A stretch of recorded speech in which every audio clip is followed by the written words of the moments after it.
Good evening, and thank you for joining us tonight for the Kentucky Arts Council's final installment of Celebrating the Art and Culture of Kentucky, Some of the Bluegrass is Black. My name is Emily Moses, and I'm the Executive Staff Advisor for the Kentucky Arts Council.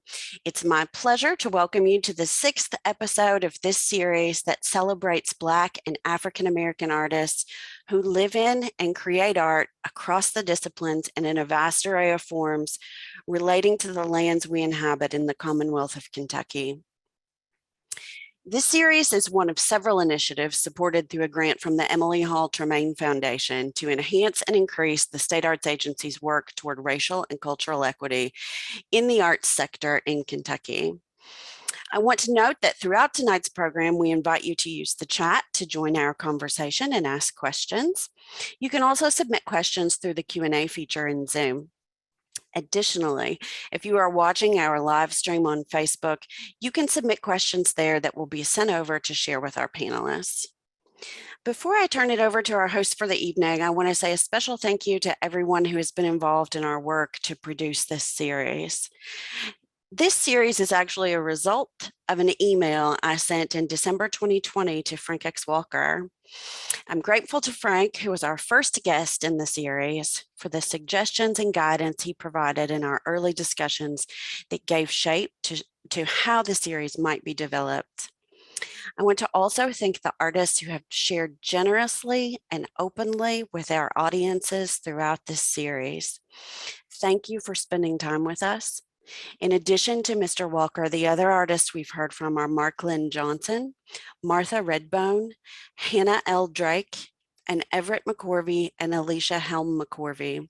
And of course, we'll soon hear from tonight's guest, Kentucky Poet Laureate Crystal Wilkinson.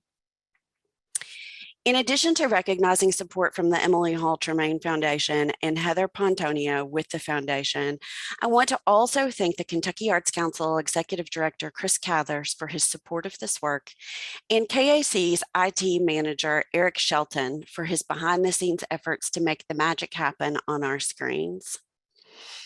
Finally, it is always my pleasure to welcome our series host of Celebrating the Art and Culture of Kentucky, Some of the Bluegrass is Black, Lexington-based poet, scholar, and professor, Dr. Shauna M. Morgan, an expert in the field of Africana literature and culture. I would be remiss if I did not take this moment to say a very special thank you to Dr. Morgan for the tremendous amount of work she has done to mold this series into what it has become, a true celebration of Black artists whose contributions, past and present, are woven into Kentucky's vibrant culture and exemplify the highest standards of artistic quality in the state.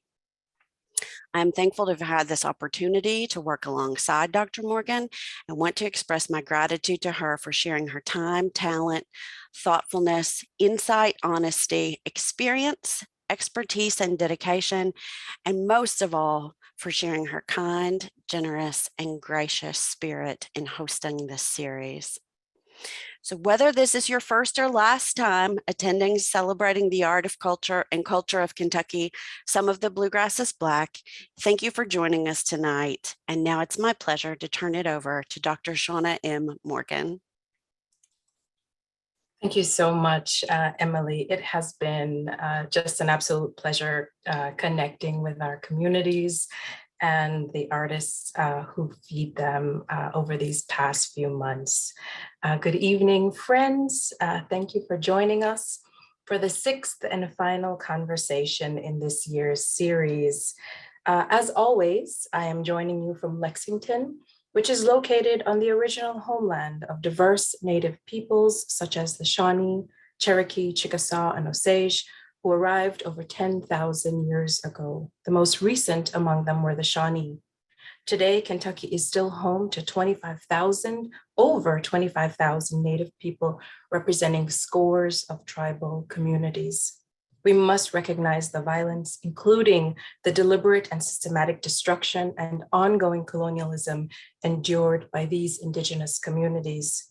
This acknowledgement is but one step, however, so I would invite you to visit and support the Coalition to Stop Violence Against Native Women. And I will share that link in the chat with everyone, and we will also make sure that's available to you streaming elsewhere. I also greet you in honor of the enslaved who lived in this very place where I now sit in the East End of Lexington, Kentucky. And I bring greetings in honor of my own enslaved ancestors, likely Akan and Igbo people from the island of Jamaica. I'm so honored to have with us this evening the brilliant and beautiful Crystal Wilkinson. Crystal is Kentucky's Poet Laureate. She is the award-winning author of Perfect Black, a collection of poems, and 3 works of fiction, The Birds of Opulence, Water Street, and Blackberries. She is the recipient of a 2021 O. Henry Prize, a 2020 USA Artist Fellowship, 2016 Ernest J. Prize for Literary Excellence. She was nominated for the John Dos Passos Award, the Orange Prize, and the Hurston Wright Legacy Award. She has received recognition from the Yaddo Foundation, Hedgebrook, the Vermont Studio for the Arts, and innumerable others. Her short stories, poems, and essays have appeared in numerous journals and anthologies, including most recently the Kenyon Review, Story, Agni Literary Journal, Emergence, Oxford American, and Southern Cultures. Praise Song for the Kitchen Ghosts, a culinary memoir, is forthcoming from Penguin Random House in 2023. Crystal currently teaches at the University of Kentucky, where she is Associate Professor of English in the MFA Creative Writing program. On a much more personal note, I know Crystal to not only be a stellar writer and a generous teacher and mentor, but also just an incredibly kind, thoughtful heart friend, fellow twin mama, and a country sister of the earth. Crystal, we're so pleased you've joined us this evening. I'm so happy. And we're lucky because you are a busy, busy woman. Well, I'm so glad to be here with you. It's one of the things I said earlier, that this is the highlight of my very long day, but I'm excited to be here with you. And mine. And we often get to chat about a lot of things, and I'm so happy to be able to share that with our community. So I'll ask you a few questions, we'll chat, and then we'll make time for you to read whatever you wish. Okay. And we'll engage with our audience a little bit. So I've heard you refer to Casey County as your, quote, beloved home. And in your essay from 2001, I'm digging way back here, the essay on Being Country, One Appalachian Woman's Return Home, which was for me just a wonderful touch point where I sort of recognize myself in this American space. So I thank you for that. But you wrote about first sort of secreting away that country part of yourself when you went to EKU, but then sort of grounding yourself in that home place that is Indian Creek. And you wrote, over the course of time, I realized that being country was as much a part of me as being Black or being a woman. Can you tell us about that experience of coming into understanding that, coming to know and accept that? Yeah, I mean, I think that, I grew up in a place where my family was the only Black family. Like, there were a lot of us, not a whole lot of us, but everybody Black that I knew I was related to. And so what would happen sometimes, I'm not sure how it seeped in. I think some of it came from cousins, and the more I read, I realized that my experience was different. So it seeped into my bones somehow that the way that my upbringing was a negative. So I remember, of course, one of the lines I say in that is, I remember my cousins calling me country during June family reunions, and the way they said it planted a hurtful seed. And so I think that a lot of people who are from rural areas, we sort of deny it, right? Because it's sort of put in us that that there should be some shame involved about geography. And I'm not so sure that anyone else does that.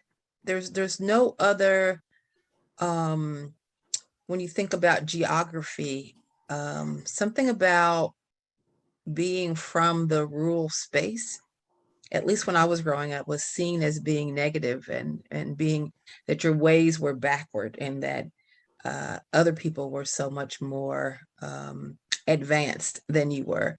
So I grew up with that stigma that if I was going to become anything or do anything, that I had to somehow put that behind me. And I think it just took, I was 16 when I graduated from high school and went to college. And I think it was just putting one toe outside. I wasn't that far away from my family. It wasn't like I moved across the country.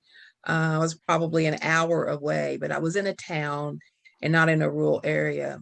But I think putting my body outside of it for a while, even the first time I left, and just came back, 2 weeks later on a weekend, I felt changed somehow. I came back home with new eyes to begin to think, oh, well, this is home. I love home. I miss home. Maybe it had to do with homesickness too. And then I could feel this sort of beginning to turn. But it really wasn't until maybe it was when I got with the Appalachian poets, and maybe just before that, because I think often the universe says something's about to happen. So I remember just before that, I was seeking a way to get back home, not physically, but seeking a way, an avenue to embrace home for what it was more. And then it began to happen. And then when I met other Appalachian poets, it was like, okay, some of you all have this experience too. And so it was a sort of homecoming, and then the floodgates open. But I used to go to it was a great exercise in ridding myself of home. So many layers of it, from a daily wardrobe, choosing how I would dress from Right On and Essence magazine, to changing my accent. I did a lot to change my accent. I took speech classes when I went to college. Just did a lot of work trying to excise it out of me. It's so interesting too, the way that other people's perceptions of our home place sort of begin to shape our identities. Okay. Yeah, that resonated so much, that sort of practicing the speech, but inevitably, you find your way back there. You did.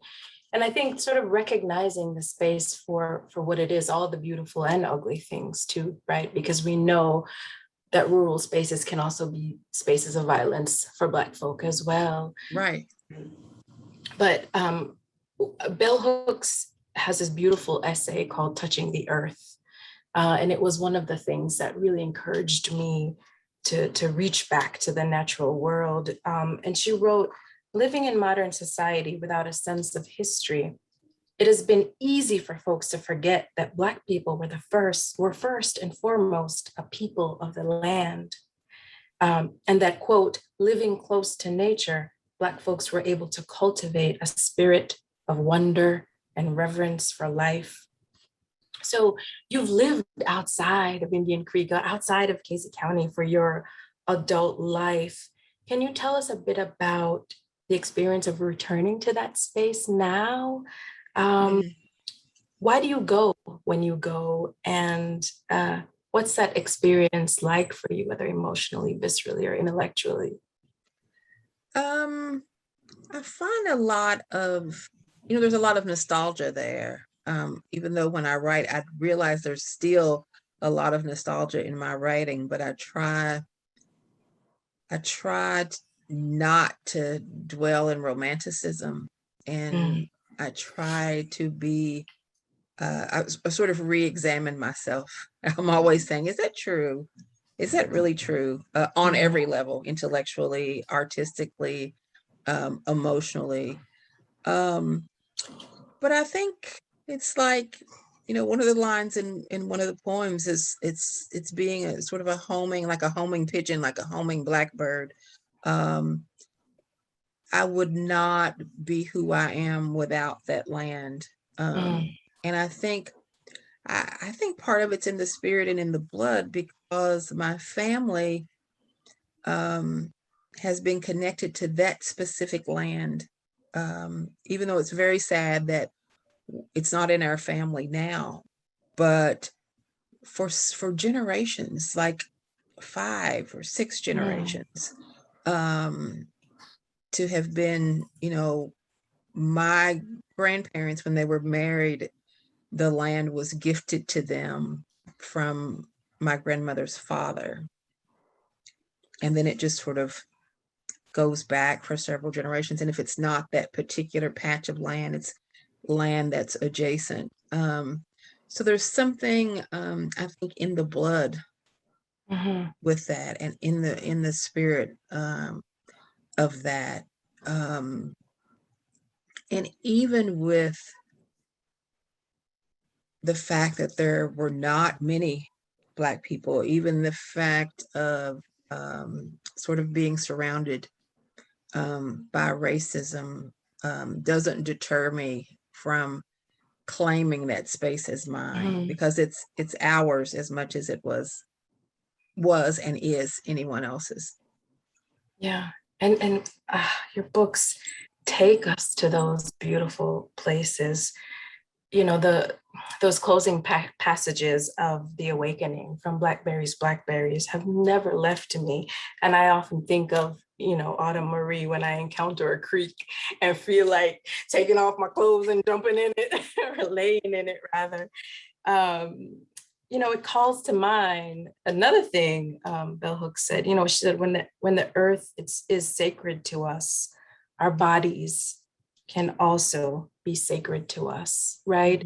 Is true regardless of if we are holding on to these nostalgic things or sort of questioning and resisting that, right? It's still when the land is sacred to us, our bodies can also be sacred to us. And the women in your work attempt to make journeys into that kind of sacred space or self-recovery, healing. How important is it for you to convey this to a reading audience of women? Well, I think that has become, sometimes we write and we don't realize, or when I write, I don't always realize what the themes are, especially in an early draft. I go back, and when I went back to Birds of Opulence, I said, there it is. I discovered these things that I didn't initially know, but which maybe I knew spiritually, or I knew artistically, or I knew sort of in my body, but not in my brain. And so I think that sort of reclamation, often, even my children who were born in the city, they'll say things like, I'll say, oh, I just wish I was on a hill in the woods, or in a cabin way out somewhere. And they'll say, Mama, don't you watch that's not, Black people don't that's not what we need to do, is be out isolated somewhere in a cabin. And of course, the history of slavery, the horrible histories of slavery should make us dislike the woods, should make us dislike trees. But it wasn't the trees' fault. It was slavery itself, and those who put that upon us. And so I think often about nature's capacity to heal, especially women. And that's what my characters are often trying to find ways, or resisting going back to the land, to the home place, to the woods, and either not realizing, or it not being fulfilled about nature's capacity to heal women, and what it would mean to be in the creek, to be one with the woods or the wind.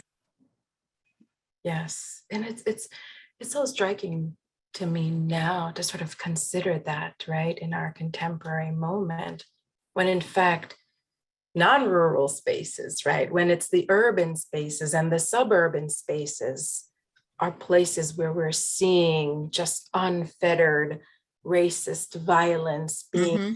hinged on Black folk everywhere, Mm-hmm. right, on Black women.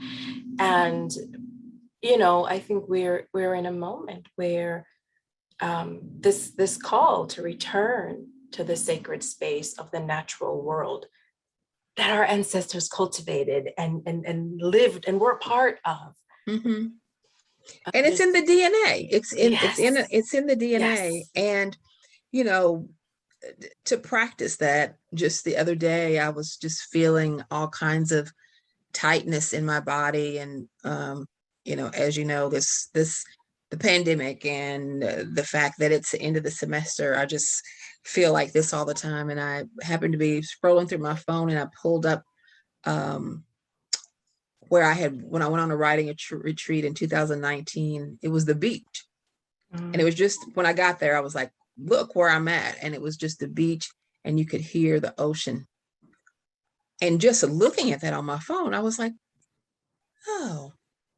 And the same, a friend of mine's in a retreat in North Carolina, and she's was on her balcony, and she said, I just wanted to show you this. And she just panned across the mountains and just sent, she panned back, panned the other way, and just sent it to me, text it to me, and I could feel it.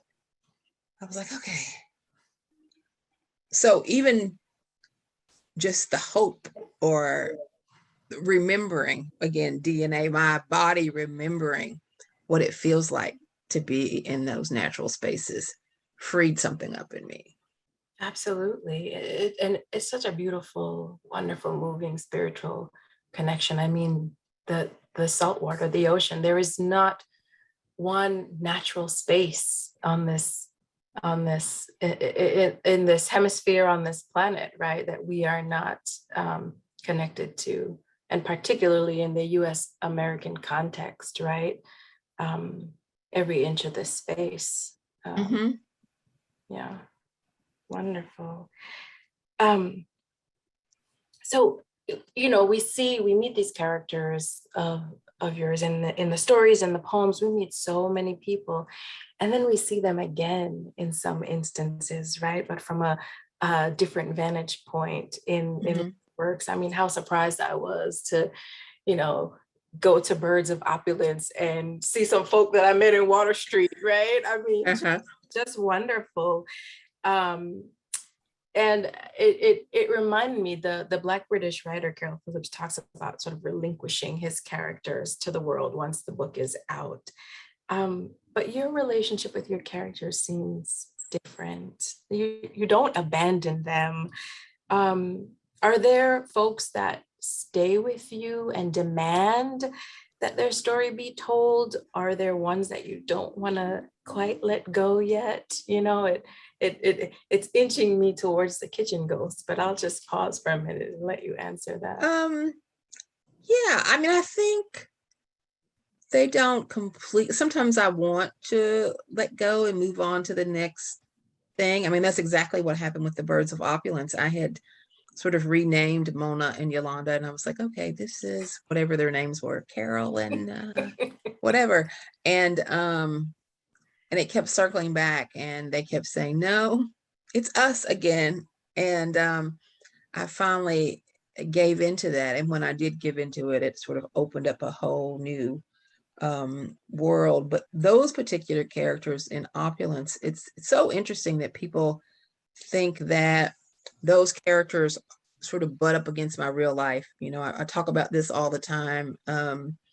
Gail Jones said that Black women aren't always given credit for their linguistic imaginations. And I think that so many people decide that that my characters are based on my family, and they're really not. Like, maybe in Blackberries there were some sort of amalgam of family members, but in both Water Street and the Birds of Opulence is some of the truest fiction that I've ever written, getting to know this sort of this community and these characters. And so I have written, I actually have it's not finished, but I have many, many pages toward a prequel. So I can trace the opulence ancestry all the way back to slavery. And that was way before I even discovered sort of my own enslaved ancestors, which I discovered many, many years later. But I had already sort of plotted it out, like the man who founded Opulence, and I have, several pages. And that's one reason why it took me so long to write the Birds of Opulence, and I kept adding to it and adding to it. And I sent it to my agent, and suddenly there was 40 pages, like before you even get to this. And she said, "What is this?" She had talked to me about some changes, and I added 40 or 50 more pages on. And she was like, who are these people? What's going on? And she's like, "That's a whole different book." And so I have those characters that I hope to finish that prequel one day. So I think those particular characters, and there's lots of evidence of writers doing this. What is the name? Like Wendell Berry does it with the characters from Port Royal. Ernest Gaines does it with his Louisiana characters. And other people, who am I thinking of? Gloria Naylor did some of that too. So they kind of walk around with me as though they're family members. Someone asked me about Lucy, and I say all the time, like, I really wish I had been Lucy's friend. That's sort of the enabler in me. I said, I think she wouldn't, if I had been her friend, she wouldn't have died. Like, I would have been able to somehow save her. And I also fully believe that if she had, either through a friend or if she'd come to it in her own, if she had been able to get back to the land, I think she would have had a better chance toward healing. Yeah. So I think about them all the time. Mama Minnie, Tookie, all of them, Joe. And well, we'll look forward to that prequel, because clearly they are still beckoning you to tell the story, right? And yeah, I'm so glad you mentioned Gail Jones and what she says, because the imaginative spirit of the Black woman, and our like how vast and creative we can be, but then at the same time having a sort of channel, if you will, right, to spirit. I always love to hear, people always ask Valerie June, how do you come up with these lyrics? And she repeatedly says, I just listen. I listen, But Gail Jones too, I've been reading Gail Jones's poetry, right? Who knew Gail Jones had poetry? What? You fiction writers. Wonderful. But Baldwin also wrote poetry, right? And Alice Walker. But I've been reading Gail Jones, and there is that it seems to be a beckoning, right? Of these characters who want to be rendered again in some way. And we see that imperfect Black, and we see these sort of, I guess I won't call them echoes, but sort of calls out to the kitchen ghost, right? To what is to come. And we're celebrating this just enormous success of perfect Black. It's so exciting. This collection of poems, and it begins with this moving dedication for the mother who gave me life and all the mothers. And of course, we find your beautiful mama in these pages, from the eyes and mouth of a little girl who longs for her, sees her, but also from the grownups and what they say and don't say in the lines of these poems, right? And so if we were to see this book as a kind of offering, right, to the altar of your mom, what do you want her to receive from it? What do I want my mom to receive? Yeah. If this is an I offering to her altar. yeah, I mean, I think love. I want her to receive the love. I want her to receive the acknowledgement that she often didn't have in life. You know, she passed away in 2016, and I think Mhm. In my family, as it is in a lot of Black families, as it is in a lot of rural families, my mother had an illness, a mental illness. She was diagnosed as being a schizophrenic when she was in her 20s. And I think she was often invisible. You know, I know she was. Like, my family would, and I don't think they didn't mean any harm, but they didn't really see her because they didn't want to see her illness. So often we would be sitting, the holidays are coming up, and I start thinking about, we would sit around the table for Thanksgiving, and they would say something like, well, Dorsey needs to do this or that. Maybe we can get Dorsey moved or into a new apartment, or did you know that Dorsey has a new job? And my mother would be sitting right there, and she would sort of be silent about it. And I just want her to be seen, and people like her, because it's an echo effect, right? Like, I'm writing about her, and but it sort of echoes out to the reader and their experiences, so it can echo out and be healing to someone, or it can echo out to someone who doesn't, that experience doesn't touch them at all, but they're learning something about, Yes. they're learning something about themselves or about someone else. So that's what I hope. That's what I hope. I hope she feels seen and appreciated and loved. Well, we thank you for this offering at her altar, and for sharing her with us in such an intimate and beautiful way. And so we know that you've been touching a lot of archival material that brings you to your mama, that brings you to your grandparents. And this much anticipated, forthcoming book, Praise Song for the Kitchen Ghost, will include a wonderful harvest of archival materials. Mm-hmm. What does it mean for you to be able to touch those things, read, see, and smell them? And what have you learned about yourself and all the beings that you are in that process? Well, I think that I am leaning toward healings, and I say it plural because there's different levels of healing. My mother's mental illness, my own sort of isolation, childhood sexual abuse, that sort of isolation or othering that comes from being a rural girl, a rural Black child, that sort of otherness that comes from being a chubby child, a fat woman.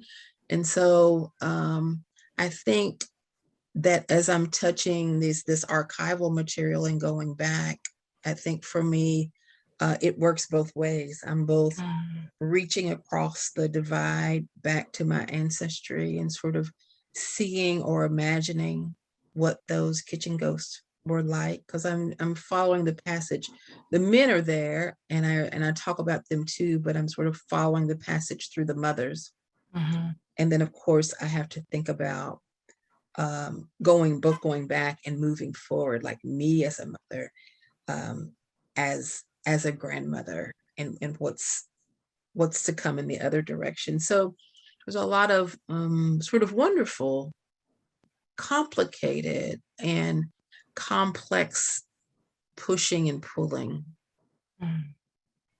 looking back, but also looking forward, which seems to be that concept of Sankofa just keeps coming back up again and again in my work, as it has for several books. But Yeah, I think you said harvest, and I think it's a great harvest to touch these documents. There's a document that I pull up all the time that was when I found Aggie of color, who's my furthest ancestor that I could find, who was born in 1795 in Virginia, brought to Kentucky in 1808 as an enslaved child. And then I have a court document, and I went to my hometown, and I, back in the day, they had these huge legal books that are covered in velvet. And, when I was there, I was so surprised. I was like, these things should be in a museum or somewhere. And so I think it was 1820s when the white man who became Aggie's husband deeded her a feather bedstead, pots and pans, household items, and it said, "From Tarleton Wilkinson to Aggie of color." And of course, it wasn't their handwriting, because it was whoever the official court person's handwriting was, but it's there in the ink and the worn velvet. And these plats are probably, I don't know, you see what I'm doing? Like, they're huge. Like, I had to take both hands, and I said, "Are you sure it's okay for me to pull these out?" And they said, "Sure." And so I'm taking this thing over to the table, and I plop it down, and I start, takes great effort. So there's just the physicality of that for me to open up the pages. And I had seen it on microfiche, but I wanted to see the real thing, and they let me. And to see that there, handwritten still in faded ink, but in ink, in the scriptive writing from 1820s, written there with her name, and all those items. So that kind of thing, sort of floats through me. Yes. Right.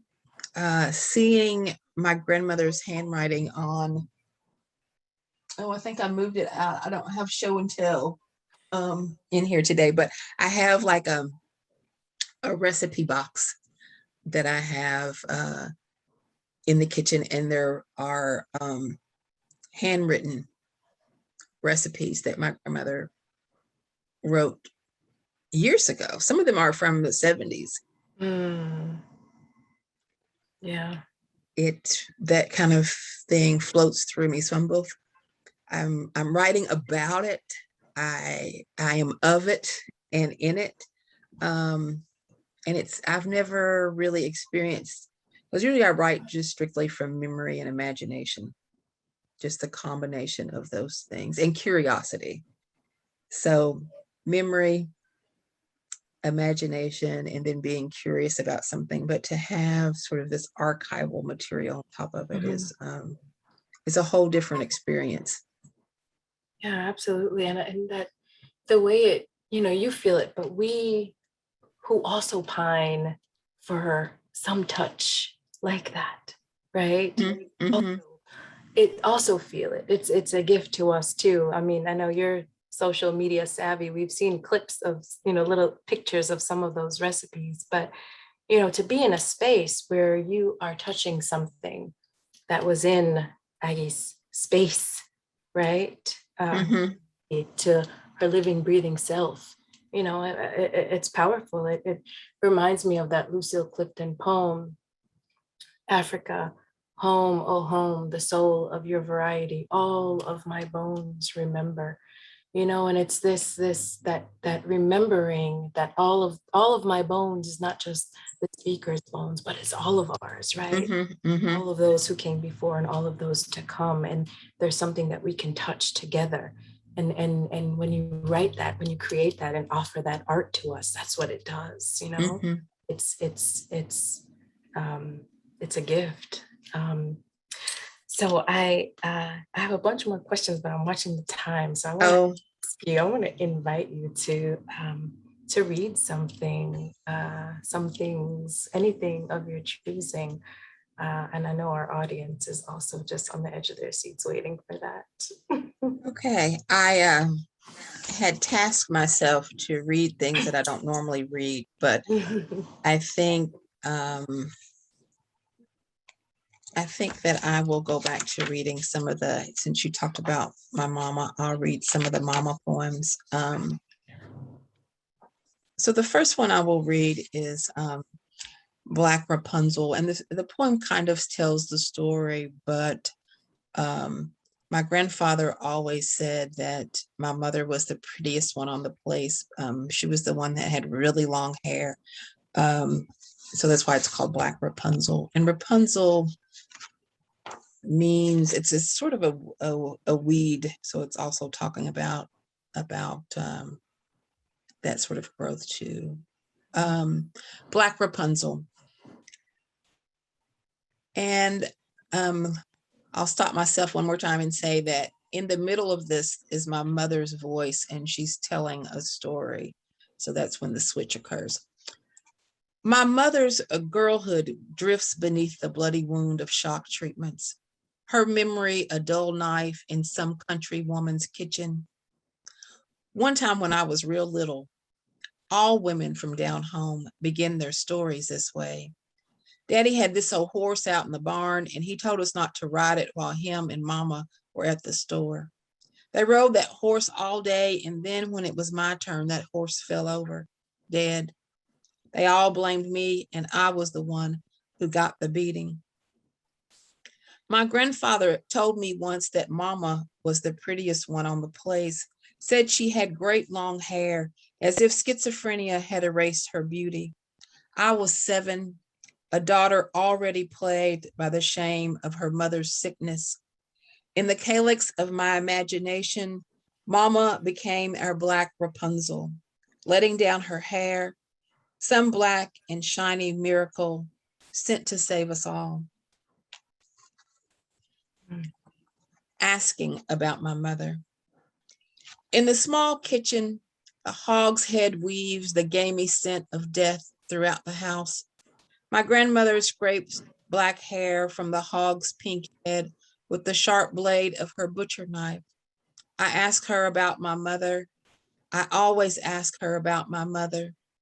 I play paper dolls under a formica table with pearls around my neck and pink lipstick from my mother's treasure chest. My grandmother places the head into the tub, and I watch her hands, wait for her to tell me where my mother's gone. My grandmother fills the tub with water. I hate that she always reminds me of all she's done for love. Remember, remember, hair, face, knife.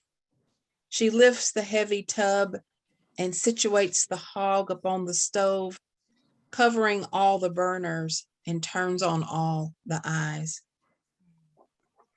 And I think I'll read just one more that I haven't read in a long time. If I can find it. The Visit. Mama, it was like Christmas on Sundays when you came to the creek, your arms always heavy with dolls, tea sets, chocolate-covered cherries or candy corn.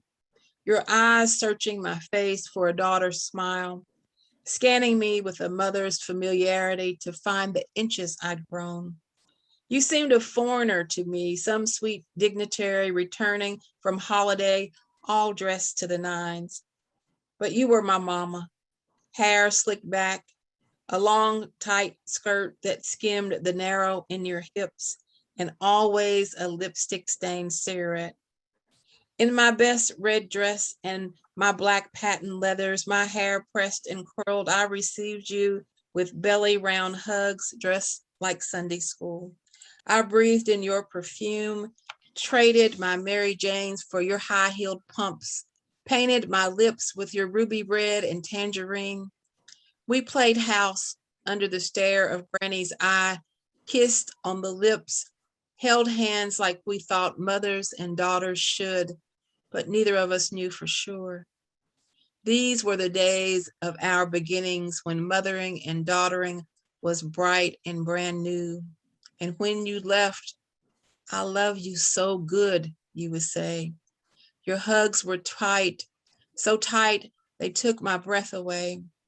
I clung to you in those times, hoping I would grow heavy in your arms like a gift. Mhm. Thank you so much. So wonderful to hear you read those poems. I can see them on the page.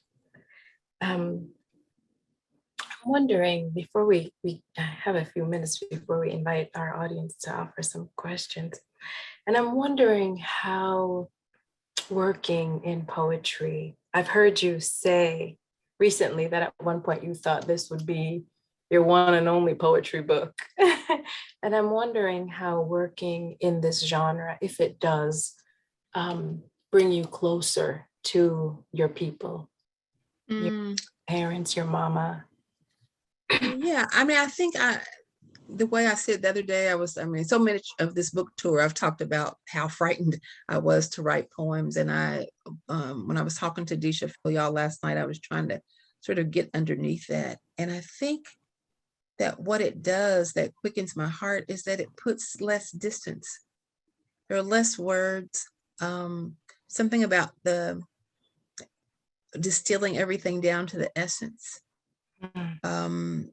There's a rawness to that prose, I love writing fiction and nonfiction, and I love the art and the craft of prose writing. But there's something, and I think that's where the fear lies, in the sort of rawness that a poem, the quickness, how it closes the distance. And so while it closes the distance of through the line of the love or the feeling that it also closes the distance of the subject matter when it's hard too. So I think, it brings them closer in a way. And at the same time, the poem demands that you make it aesthetically beautiful. And Mhm. and it's incredible that all of that can live on the page. So thank you so much for that. And so we are almost at 10 to 7. So I want to just pause for a moment before I, put away my other 50 questions that I have for you and see if anyone in our audience have questions, and you can feel free to use the chat to ask your question, or our question and answer function. And I think we'll see if we can grab whatever questions pop up from the streaming Okay. as well. So we have a question from Alice. Alice wants to know, who were and are your literary inspirations? There's so many. I'm looking at my shelf. So what we talked about earlier, I'll start with Gail Jones.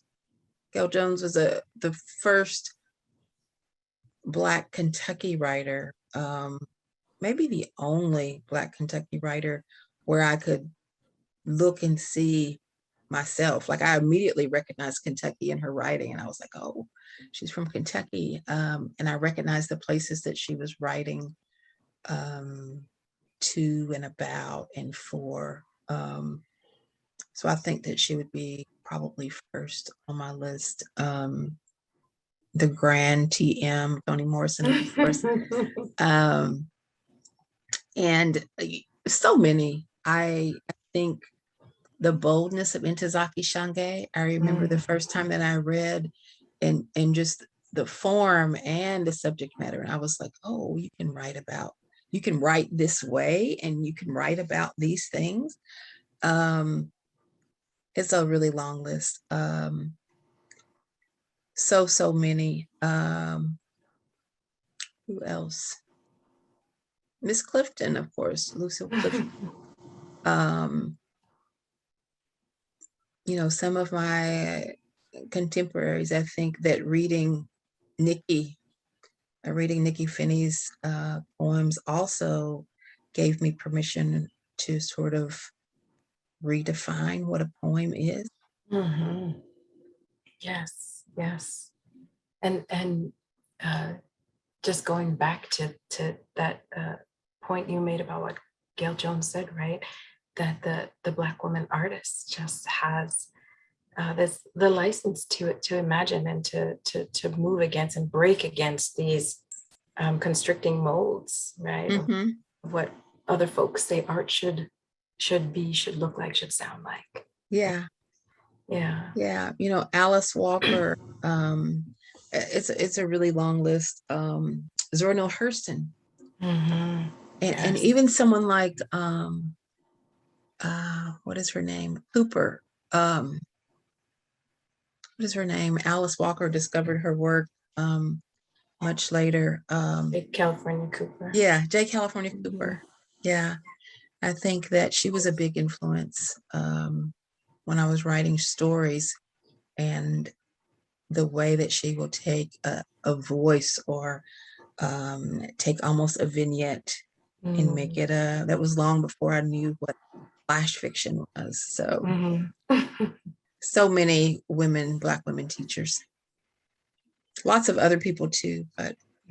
Yeah, you're always uplifting writers and new work and just advocating the literary arts all over social media and in person. Who are you?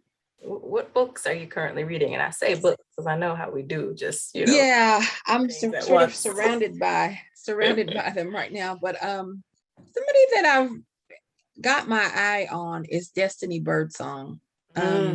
She had a first negotiations, a first collection of poetry.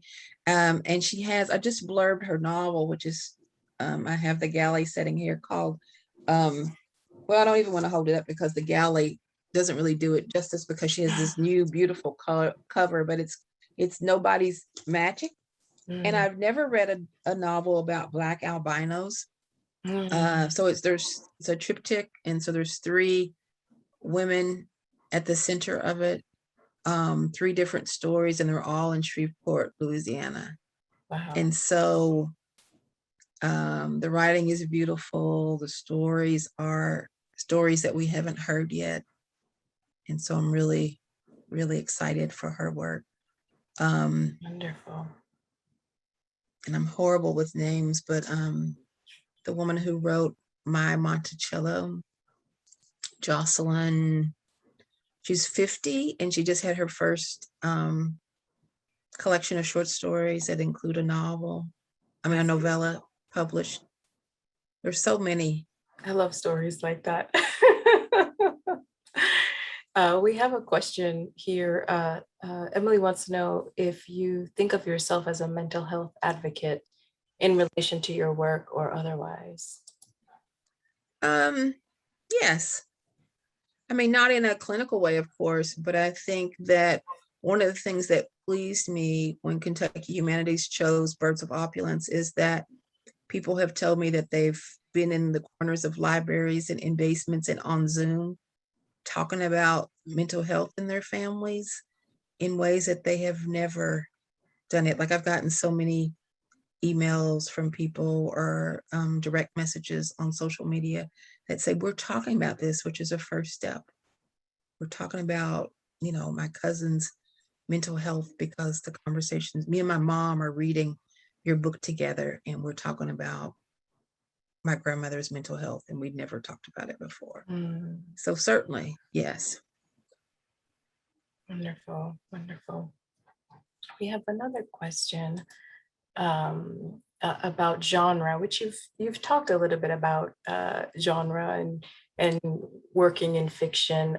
Elizabeth wants to know if you have a favorite genre, or does it change with what you're writing?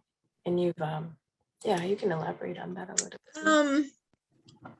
Well, one of the things that happened in the Birds of Opulence was the first time that I decided that I wasn't fighting the various genres. Like I wasn't saying, okay, my fiction self is over here and my nonfiction self is over here and my poet self is over here. Like I accepted sort of the function of all of those and let them live in the same house. And then so from my attempt at that, specifically with language in the Birds of Opulence, sometimes choosing language over linear story helped me sort of fuse poetry, fiction, and nonfiction in Perfect Black, like often within the same piece. Like the piece that sort of mirrors each other in the book, the two pieces, The Creek and Meditations on Grief, are sort of the play, the idea of playing with storytelling and what happens when a similar story or the same story is delivered in couplets or in lines versus a sort of traditional storytelling length, and what happens with when in one piece you have a poetic sensibility, you have a story within the story that is really a nonfiction piece, and you also have this sort of arcing piece of fiction that's all in the same piece. So I like, and I think in the new book, in Praise Song for the Kitchen Ghost, there will be more of that sort of melding of all the genres, and probably from here on out. Wonderful. We can't wait. We look forward to it. Crystal, thank you so much for chatting with me and taking the time to let folks celebrating the arts and culture of the Commonwealth hear from you. It's always a pleasure. And you know, I got your green tomatoes in the kitchen still, right? Oh, I'm ready. I'm ready for them. What a joy. What an incredible honor it has been to host Celebrating the Arts and Culture of Kentucky. Some of the Bluegrass is Black. The title of the series came from a poem by Frank X. Walker, in which the speaker declares, quote, "I too am of these hills, and some of the bluegrass is Black." Indeed, Black folks, and especially artists across genre, have shaped the cultural landscape of Kentucky and this nation. Being mindful of what the scholar Imani Perry wrote in her book, More Beautiful and More Terrible, The Embrace and Transcendence of Racial Inequality in the United States, there is, quote, "a thematic in American culture in which the idea of Blackness is dissonant to excellence and achievement, and in which, in those instances in which excellence and achievement are found in Black bodies, those individuals are cast as necessarily extraordinary and distinguished," end quote. Like Perry, we reject this notion of exceptionalism. It is a tool of inequity.